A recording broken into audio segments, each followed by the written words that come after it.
welcome to the podcast brought to you by my brain, a podcast where I talk about all things and everything, from topics around real-life events, my interests, or just things that come to mind. Because if people on the internet can give their 2 cents, why can't I? So sit back, relax, and join me on this journey of self-expression.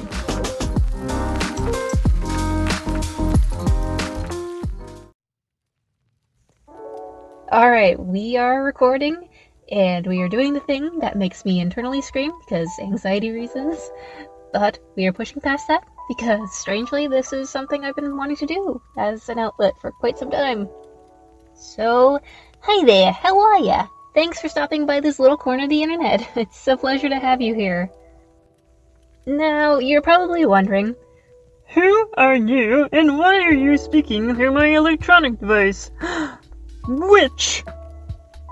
Or at least, I really hope someone is listening to this other than myself, editing it in post. But anyhow, consider me your friendly neighborhood Canadian from the province that brought you Butter Tarts, Rachel McAdams, Ryan Gosling.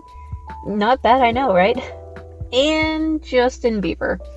Please accept our sincerest apologies, especially during those cringy years.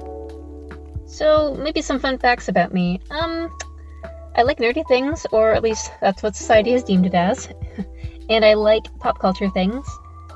Pre-pandemic, I like to think I was cool because I took acrobatics and aerial silks lessons as my choice of exercise.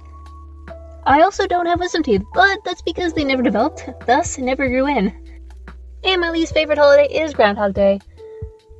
Man, do I hate Groundhog Day. So there you are. A tidbit of info about the person behind the voice, and to answer the hypothetical why a podcast question. I guess the origin story is I feel like I have a lot to say, whether it's the interests I'm passionate about or real life events weighing on my mind. I mean, if people on the internet can give their 2 cents, why can't I? But I will say, I've always been afraid to put my voice out there, I guess because I'm more observant by nature and like to gather a lot of information before I weigh in, which by then people have moved on to the next thing. It also probably doesn't help that I cringe at hearing my voice, and sometimes I do different voices when I'm nervous, or as a comfort thing. So, definitely pushing myself outside of my comfort zone, and definitely internally screaming whilst I do it. So, to ease myself into talking to a recording device, I thought I would kick things off by talking about a hobby that combines my love of storytelling and creativity, all rolled into a strategy-based game of how do I pulverize this enemy so far into the ground that even imaginary radar technology would come up empty-handed? I'm sure by now the title has given away today's episode, so it's all about the Dungeons & Dragons, baby. But before we do anything, gotta address the elephant in the room. Please know I'm doing the best with what I have and what I know. Plus again, self-conscious of my voice, so your patience is genuinely appreciated. Alright, without further ado, let's dive into the multifaceted world of Dungeons & Dragons, shall we? But first and foremost, for those who are wondering, what is Dungeons & Dragons? Dungeons & Dragons is a tabletop fantasy role-playing game designed by Gary Gygax and Dave Arneson, where players form an adventuring party and work together to explore worlds, embark on quests, and level up for experience. Or derail the whole campaign so that no one survives, and you have to start all over again. Tomato, tomato, potato, potato. Am I right? Every game or campaign has a dungeon master, also known as a game master, who plays the role of the storyteller to bring the characters and world to life. And sometimes they have to play the referee because they have to make judgments about rules, running encounters and monsters fairly, giving players' efforts a fair hearing, and not being married to their outcomes. Players also use a set of dice that determine the outcome of their character's decisions or actions, and dice can also be used to give players a sense of risk and reward, and a method of representing randomness of the universe in the game. And I feel like Dungeons & Dragons has become more well-known over the past few years as a result of the popular web show Critical Role, where a bunch of nerdy-ass voice actors sit around and play Dungeons & Dragons every Thursday night. But honestly, there are so many amazing D&D live podcasts and web series that has added so much awareness and love of the game to our media. And now that you have a bit of an idea of what D&D is, I'm going to share a little bit of my experiences and D&D career. Just a quick sidebar though, any characters and subsequent backgrounds discussed here were created with artistic liberty, because that's the fun part about D&D, making a character inspired by stories or history where you can build elements off of, but add your own creative flair too. Okie dokie Don Quixote, let's kick things off with my D&D campaign count. So, over the past half-decade, I've played in 3 campaigns, consisting of 1 ongoing questing campaign, and 2 holiday-themed one-shots. Why yes, you've heard that correctly. Tired of the same old boring lackluster holiday party? Spice things up with a holiday-themed D&D one-shot this season. Some conditions apply, results may vary. Anyhow, with my one-shot characters, I really leaned into the holiday themes. So for a Halloween one-shot that ended up going into the winter months, but that's neither here nor there, I created a character taking inspiration from the dark themes of Edgar Allan Poe's poem, The Raven. And honestly, he's probably the coolest character I've played to date. So Nevermore, or Never Short, the level 3 assassin rogue, or 5, I forget, it was years ago and unfortunately I no longer have the character sheet, was a stereotypical elven drow with long, white, braided hair and grey skin, who had a similar outfit as well as armor to that of Ezio from the game Assassin's Creed. His weapon of choice was a short bow strapped to his back, and as a backup weapon he used daggers. But later on in the one-shot he would end up favoring the silver short sword he found in a pirate's cave, as it seemed to do a bit more damage than his original starting weapons. For Nev's demeanor, it had been inspired by James Earl Jones's deep booming voice in which he was observant, intelligent, and above all else, sinks into the shadows with the utmost undetected stealth. And that is as low as my vocal cords will allow me to go. For the characteristics of his bonds, it was imperative that Nev put his survival first, as the oath taken under his assassin's organization ensures that the target or mission must meet its completion, or else consequences will extend to external personal linkages, in which he most certainly had someone who would have been in danger as a result of this clause, so it was important that he complete this mission that was outlined in the one-shot. I didn't give him much of an in-depth background, flaws, or ideals because nothing in the player's handbook really aligned for the campaign, as it was meant to be a one-and-done sort of thing. But there was a memorable character moment from this one-shot that I know I'll never be able to forget, which was when a horde of zombie-like creatures had Nev's party of spooky, creepy peeps surrounded in the middle of the woods, where the group had been investigating inexplicable events tied to a recently abandoned old cabin. So when the outcome of the fight seemed bleak and his survival was in jeopardy, Nev swung down from a tree that he was using to accommodate his short bow attacks as well as conceal himself, and took cover in the cabin. In the process of searching for another means of escape, Nev started tearing up the cabin and was successful in finding a trap door hidden under a rug, so we immediately went down this newly found ladder and discovered a connecting secret underground tunnel that led away from the cabin, to which the party immediately followed his lead, and they were able to get away safely from the horde of zombie-like creatures with all their limbs intact. So, to wrap up this campaign's trip down memory lane, if I could go back and do it differently, I wish I would have known how to play kind of like I know how to play now, as back then when I was just learning, I was never properly taught how to maneuver a character's race and or class. Like an example being, I didn't utilize the incredibly useful rogue features and abilities fully or at all because I didn't understand when to incorporate it. Which, let's be real, knowing and understanding how sneak attack works is incredibly useful in making the combat segments more strategically impactful. Them's the breaks, I guess. Now, for the other holiday one-shot, which took 2 sessions to complete, the character I played leaned into the Christmas-winter theme of the campaign, where the character's name translated roughly to Christmas snow in French. But not entirely, because the nuances are very different in French. Now, Noelle Neige, or Ellie for short, the level 5 Beastmaster Ranger was a typical Lightfoot halfling with shoulder-length blonde hair braided into a ponytail and had freckled skin. She donned standard leather armor, but wore a navy fur-lined hooded cloak to keep warm in the cold northern Arctic-like climate she lived in, which was also her favorite terrain due to the one-shot being set in a northern village.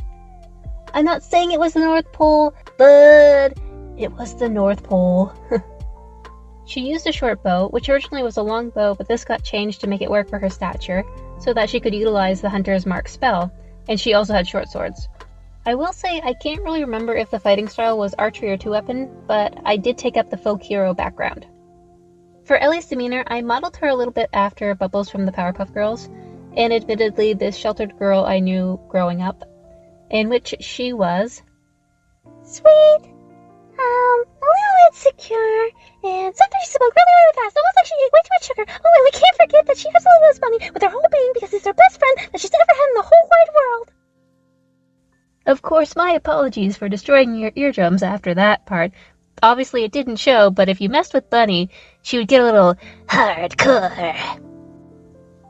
And I think the most memorable character moment from this one-shot overall was being a Beastmaster, because you get to choose your animal companion. So, for Ellie, she had a snow leopard named Bunny, which originally he was a panther, but this got changed to make it make sense for the environment. And with her being smaller than Bunny, she was able to use him like a horse mount.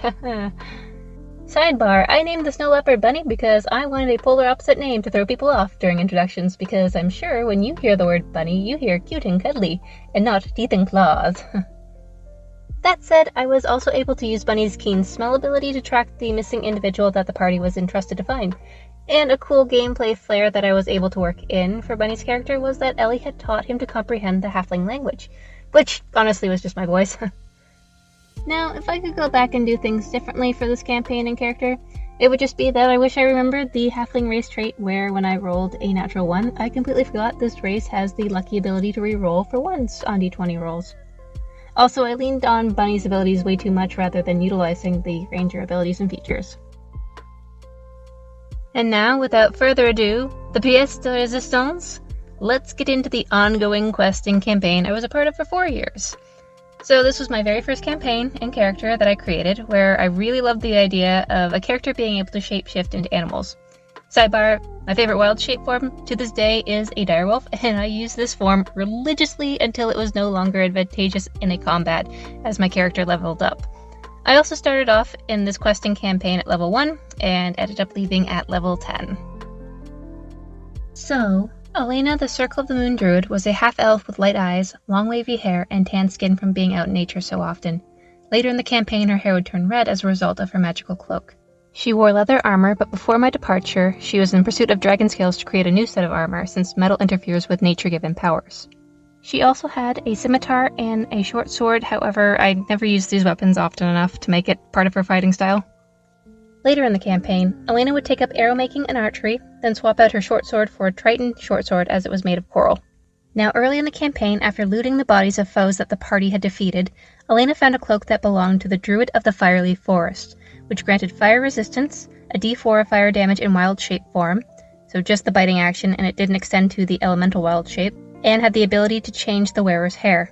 In appearance, the cloak resembled an owl's head at the hood, and the cape portion was adorned in autumnal leaves that would fall off but could be magically replenished. Elena also acquired a magical staff from the Druid of the Fireleaf Forest after coming across this character in that world's main forest, which, sidebar, is known as the Fireleaf Forest due to its permanent autumnal environment resembling the color of fire. This encounter was where Elena learned that he was the original wearer of the cloak and allowed her to take up the helm so that she could wield the staff's power. The staff held charges for certain spells outlined in the stats card, which was equal to the druid's level. Woodland animals would view the staff wielder as friendly, and if planted in fertile earth, then speaking a command word, the staff would grow into a very tall, thick tree, but 1 charge would be expended as a result. There was another command word to return the staff back to its original form as well.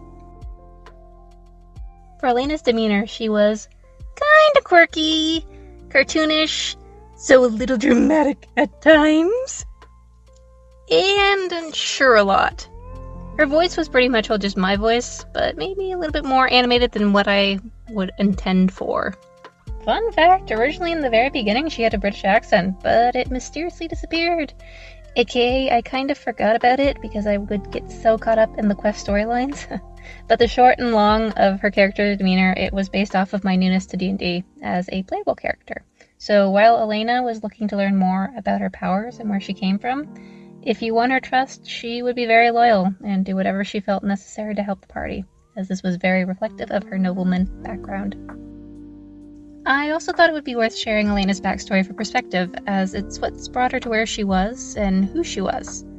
I'm really proud of the backstory I created, so I kinda want to talk about it.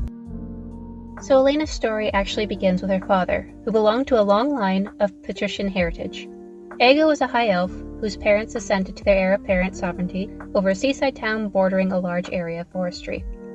Out of political alliances to a neighboring seaside town, Aegle had an arranged marriage into a well-known and long-standing aristocratic drow family, in which the strategic union bore a son. However, as with a lot of arranged marriages and the pressures of sovereign duty, Aegle grew increasingly unhappy and would often escape to the forest that his manor backed onto. It was here where he would often encounter a hawk with an ethereal aura, of which later he'd learn this unusual animal was a human druid named Elvora, and eventually they fell in love. This secret union would conceive a baby half-elf known as Elena, which would prompt Aego's decision to leave his seaside town with Elvora and their unborn daughter to a sistering druid clan across the sea. Of course, what happens in the darkness will always come to light. Whisperings of these plans were brought to the attention of Aego's wife, Visera.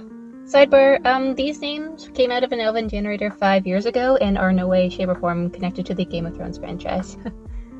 Now, Visera had grown to enjoy her position of power, possibly for her own hidden agenda, so obviously she was not going to let Aego's plan to run away ruin her arrangement, and thus made a pact with an unknown divine being, offering her eternal servitude for the death of Elvora.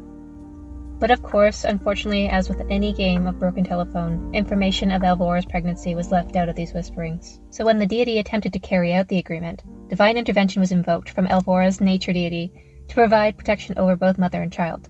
Another sidebar, which I feel like I should be a law firm at this point. The DM had told me that gods, goddesses, deities, and pantheons didn't exist in this campaign, so that's kind of why these parts are a bit vague. As a result of this act of divine intervention, the unknown deity rescinded their original pact and took Visera's life as final payment.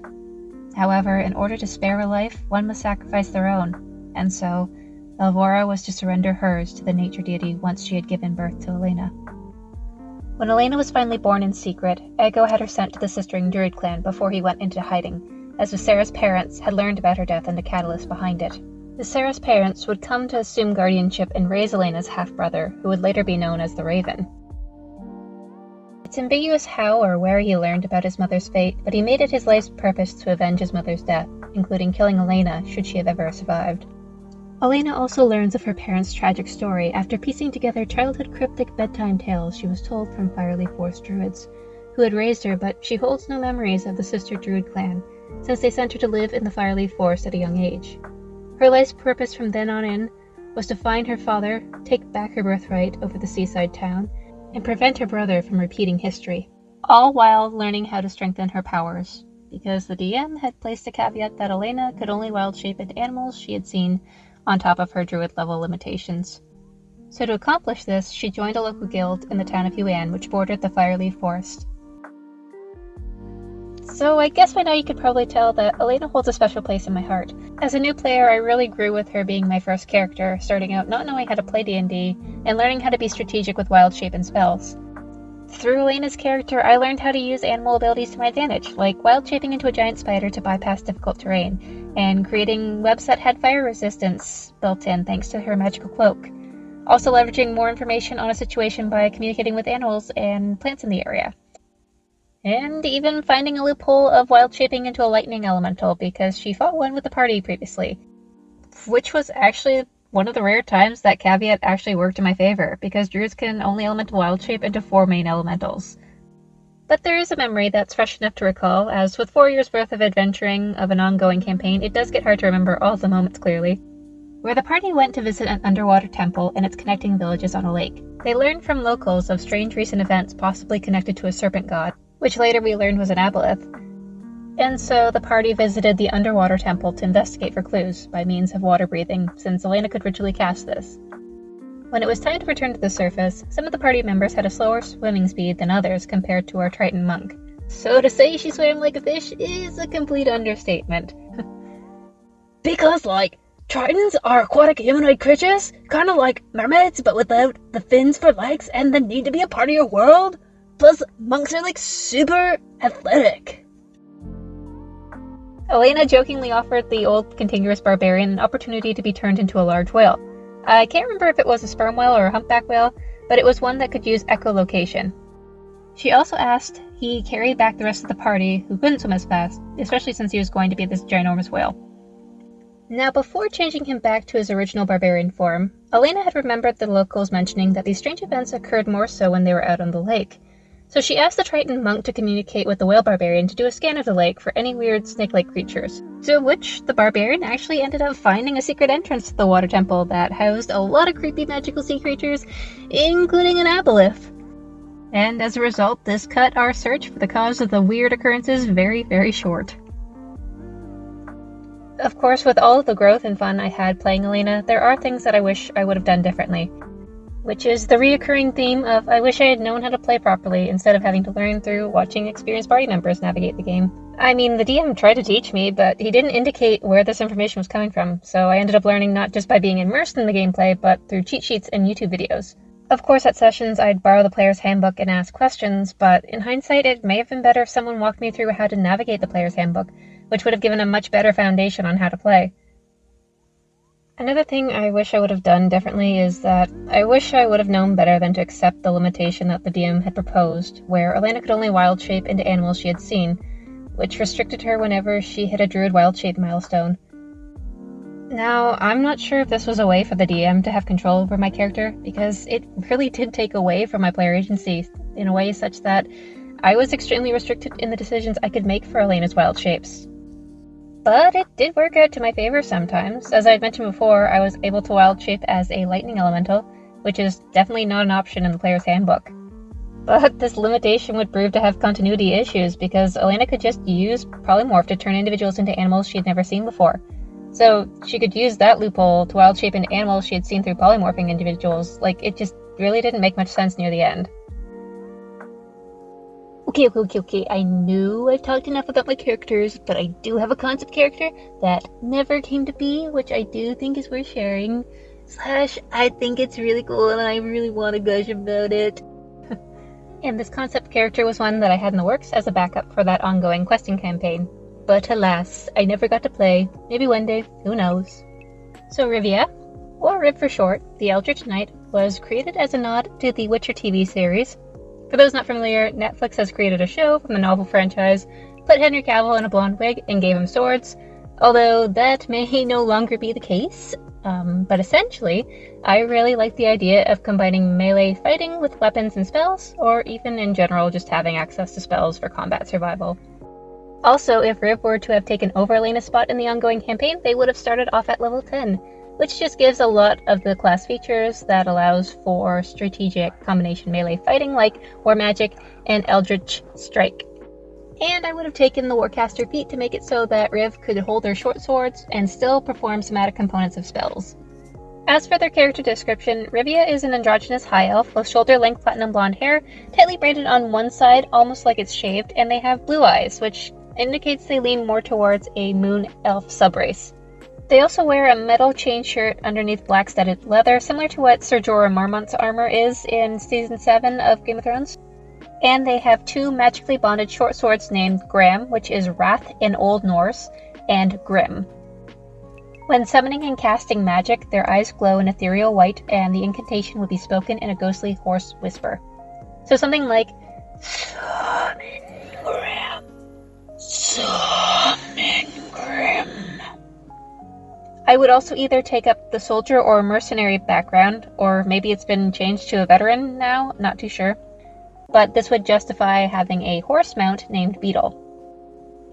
A pivotal characteristic trait of Rivs is that they have magical amnesia where past memories can only be unlocked one memory at a time by scars acquired from certain monsters or foes, in which the DM can roll for this and choose what memories come either at random or sequentially. Now, the premise of Riv's backstory starts with the Sword of Eldritch Knighthood, where prospective Eldritch Knights are sent at a young age to the astral plane to undergo decades of training, where they learn how to fight in combat through melee training and harness their magical abilities.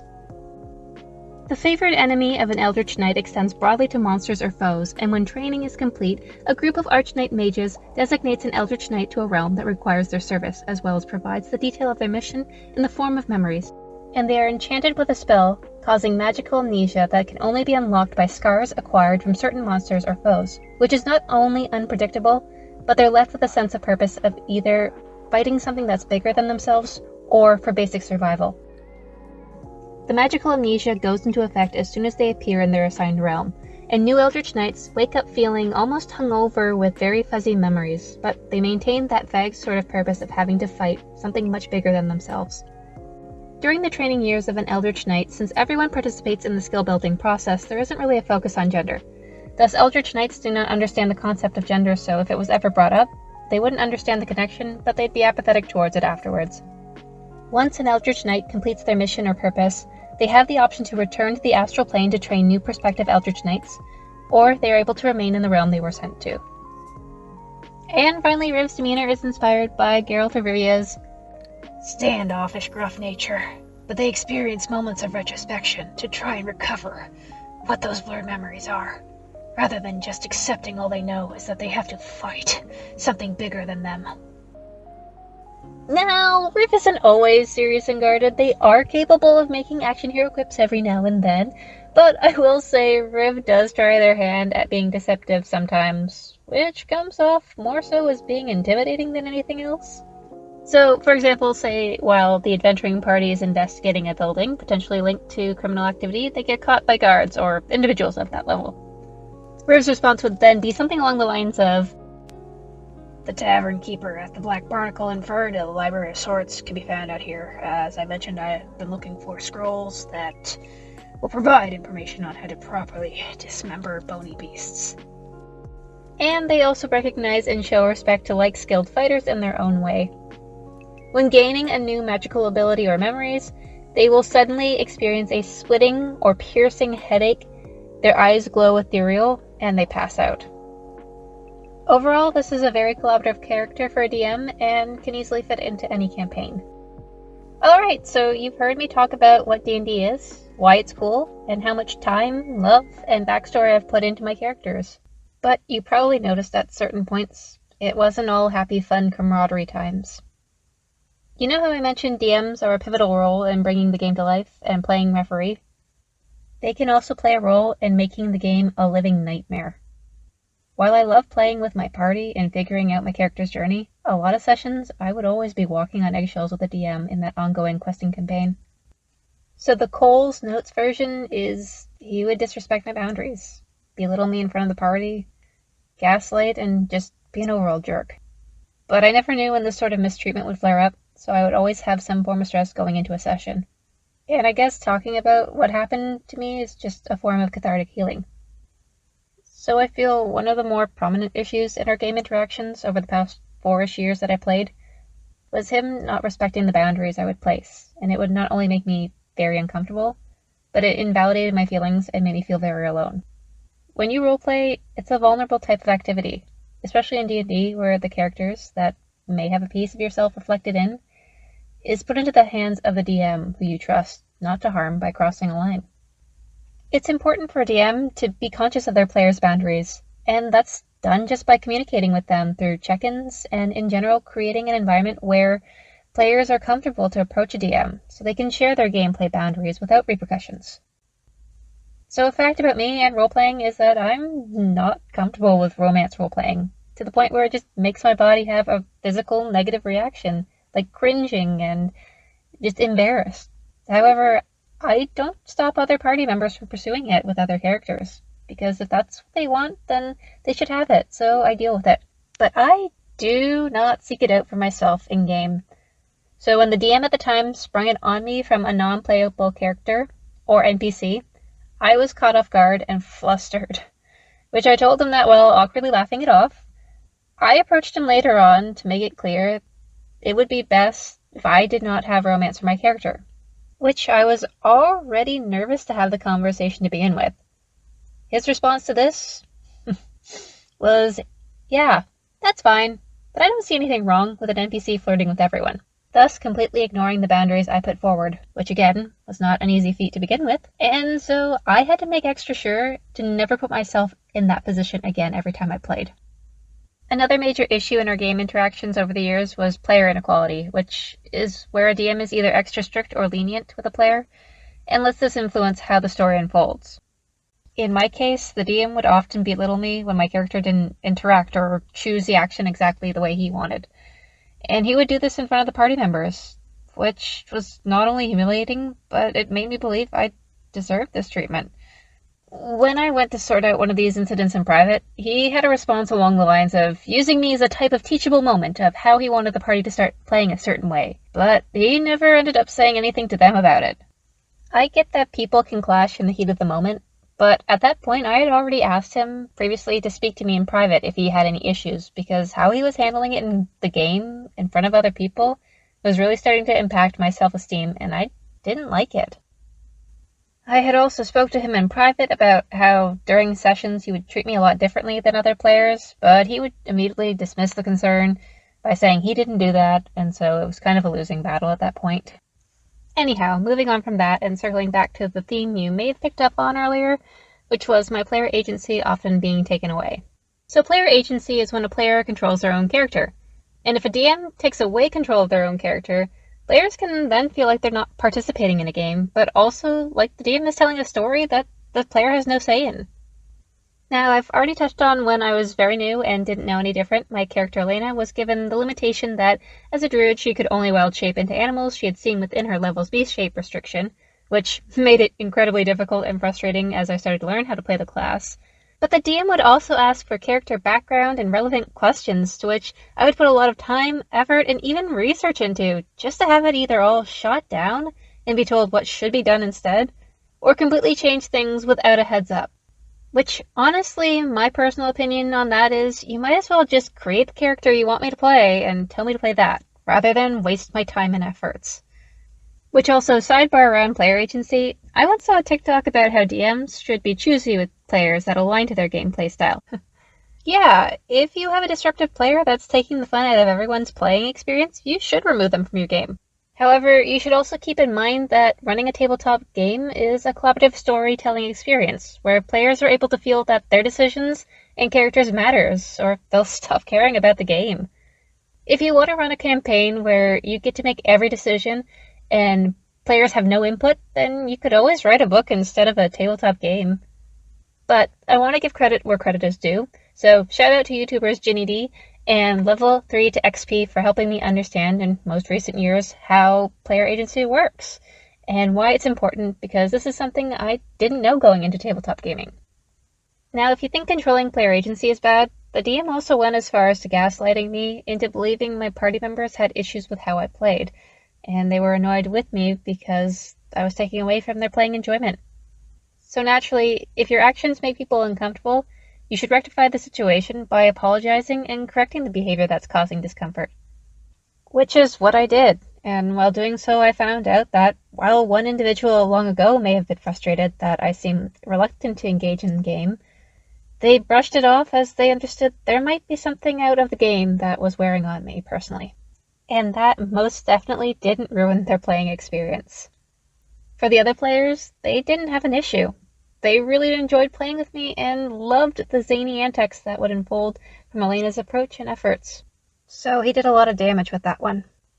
And finally, just to wrap this all up, the DM would be just an overall jerk by throwing fits if I rolled well enough to thwart his puzzles, monsters, what have you, or if I figured out how the plot was transpiring through the party's interactions. And even going so far as to assuring me in front of people he'd walk me through the questions I had where I wasn't understanding something, or he wouldn't respond to requests like uploading stats to Roll20 because I wasn't granted access to do so, and my follow-up attempts to provide supplementary information or offers were also completely ignored. These stats were actually really important for Elena's elemental wild shape because Roll20 didn't have a lightning elemental in their records at that point, and also one or two of the main elementals, but I can't really remember with all this time that's passed. So if you're still by chance listening at this point, you might be wondering why I didn't say something during a session, or why I didn't leave. Well, the short and narrow of it is he was a friend for 6 years who had been there for me through some really dark times. And so not only did he mean a lot to me, I loved him. So my mindset was I would rather have him in my life to some capacity than not at all. I also enjoyed playing with my friends, and I didn't want to lose them or the tabletop adventures we had. And I guess an additional layer to this is that I was incredibly anxious to speak up in front of people, because he was already making my life more difficult than it needed to be. And he probably would have taken more out on me if I had said something in front of people. All this to say, I don't play D&D anymore, because what was happening between me and the DM during gameplay unfortunately extended to other issues that had trickled into our friendship. But you can only be accountable for yourself, so at least I can say I owned my part and gave opportunities for mature conversations to work out whatever issues there were and air grievances, but he chose to leave me unread. Remember, folks, no response is a response, and it speaks volumes. But I will say, as a disclaimer, not all DMs are like the main DM I had encountered. I learned this when I had the opportunity to play Noel Neige in the Christmas-themed holiday one-shot that was DM'd by one of my party members, and they were the complete opposite from the DM style I had been experiencing for years. Oh, I remember being so incredibly nervous that I was going to go through the same type of mistreatment, but was very pleasantly surprised to find out he was flexible and collaborative. This DM offered alternative solutions that were very similar to what I originally wanted. Like, instead of a longbow for a halfling ranger, they suggested a short bow because it would make more sense for a smaller individual to wield a weapon suited for their stature, rather than struggling with a larger weapon and being at a disadvantage. And rather than my original plan for a panther companion, they suggested a snow leopard so that it would be better suited to the Arctic-like environment we were playing in. So, just like D&D may not be everyone's cup of tea, the same goes for DMing. And at the end of the day, I wouldn't have done anything different about my D&D journey with my character, Elena. I just truly wish I could have closed out her story on my terms. So I think this is where I'll leave you, but before I close things out, I wanted to give you a little parting quote of sorts that goes a little something like this. Though here at journey's end I lie in darkness buried deep, beyond all towers strong and high, beyond all mountains steep. Above all shadows rides the sun, and stars forever dwell. I will not say the day is done, nor bid the stars farewell. Thanks again for taking the time out of your day to visit this little corner of the internet. If you feel obliged to do so, please leave a comment and or like. And until next time, folks, stay weird and remarkable. Bye-bye!